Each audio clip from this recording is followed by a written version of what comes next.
Honorable Speaker, for this chance. And I want also to welcome my brother, Honorable Abraham Kirwa, back to Parliament. We are glad to see you. Na karibu sana. Honorable Speaker, I'll be direct to the point. One is that when we have such a situation where we are listening to the State of the Nation address, Honorable Speaker, data should speak more than words. Honorable Speaker, I say so because when you want to invest in a company, for example, you want to invest in a bank, you look at their financial statements, knowing that the Nairobi Securities Exchange and regulators like CMA and the Central Bank of Kenya have done their bit. And therefore you do it knowing that the data you are reading is believable. Honorable Speaker, I say so because some of the data I saw presented last week, I don't know exactly whether it is the Kenya National Bureau of Statistics that is wrong, or it is the speech, and especially the people who made the speech who didn't have the correct data, Honorable Speaker. The first thing I want to cite is the exchange rate. We have been talking here in Parliament and especially giving a narration that we have made the exchange rate to climb down. Honorable Speaker, in the day of elections in Kenya, the exchange rate to the USD was 118 shillings. The exchange rate during the swearing day, Honorable Speaker, was 120 shillings. The exchange rate reached 159 actually in 2023 when we were still around, Honorable Speaker. And therefore, Honorable Speaker, the exchange rate has actually depreciated by 8.5% from August of 2022, Honorable Speaker. And it is in an era where the USD itself globally has depreciated by 10%. And therefore, Honorable Speaker, there, I don't know which data is actually correct. The other issue, Honorable Speaker, is the performance of the Nairobi Securities Exchange.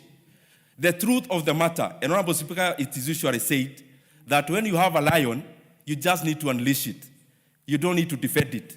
It defends itself. And that is how facts are, Honorable Speaker. You release them, they defend themselves. The Nairobi Securities Exchange, just like all the other stock exchanges in the world, they are not measured by market capitalization. They are measured by indices.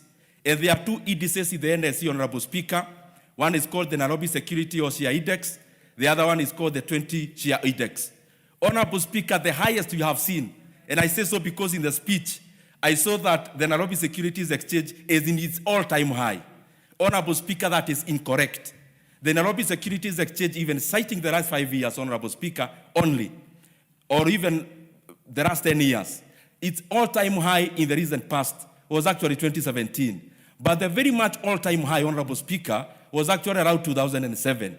The Nairobi, the NASI, which is the OSHA Index, Honorable Speaker, the all-time high of NASI was actually in 2017, not as it was being given in the speech. And the Honorable Speaker, even the data on construction. If you read the Kenya National Bureau of Statistics, the construction sector in Kenya in the 2024 year, Honorable Speaker, it actually contracted by 2%. The consumption of cement was down by 7.9%. Consumption of steel was down at a level where we are doing housing projects. Honorable Speaker, I say so because for us to move forward, we have to be very deliberate and factual on where we are. And that is why, after all is said and done, data always speaks for itself. Because if you compare, Honorable Speaker, Kenya, compare the last 3 regimes for the first 3 years, the regime of President Mwai Kibaki, the regime of President Uhuru Kenyatta, and the current. The first 3 years, President Uhuru Kenyatta took the GDP of Kenya when it was $19 billion.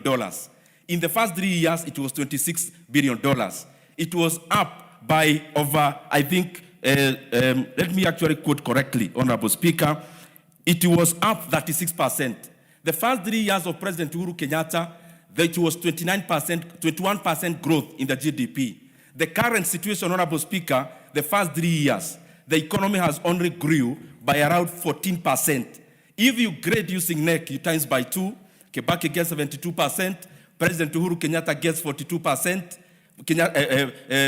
President Kibaki gets 72%, Uhuru Kenyatta 42%, the current one is in 29%. You can use NEC to grade, Honorable Speaker.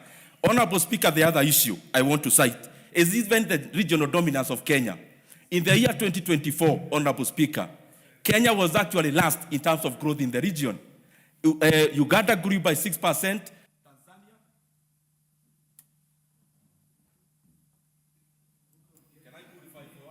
Yes, you can. Yes, proceed. Thank you very much, Honorable Speaker, for addition of that 2 minutes. Honorable Speaker, I was saying, in the year 2024, Uganda grew by 6%, Tanzania by 6.1%, Honorable Speaker. Rwanda grew by over 8%, Kenya grew by 4.7%. Honorable Speaker, also as I said, facts are like lion, you release them, you don't defend them, they defend themselves. Honorable Speaker, as I come to the conclusion, I thought the president would actually talk about, or the speech would include the issue of debt. Kenya is currently borrowing 3.5 billion shillings every day, unprecedented. And besides that, we are borrowing also illegally in the name of securitization, in the name of Talanta Board and the rest. I thought that is a monumental issue that would have been highlighted. But lastly, Honorable Speaker, I thought the speech would include the issue of education.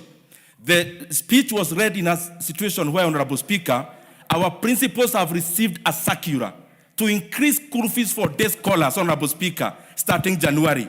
And I want to rally the members of this House. We must not sit here when the fees for day secondary school is being increased by government from next year. Honorable Speaker, very lastly, I didn't hear the issue of confirmation of the JSS interns, who are 20,000 in number. Honorable Speaker, these JSS interns, our brothers and sisters, must be confirmed into permanent and pensionable terms immediately without delay. I submit, Honorable Speaker. What's your point of order, Honorable?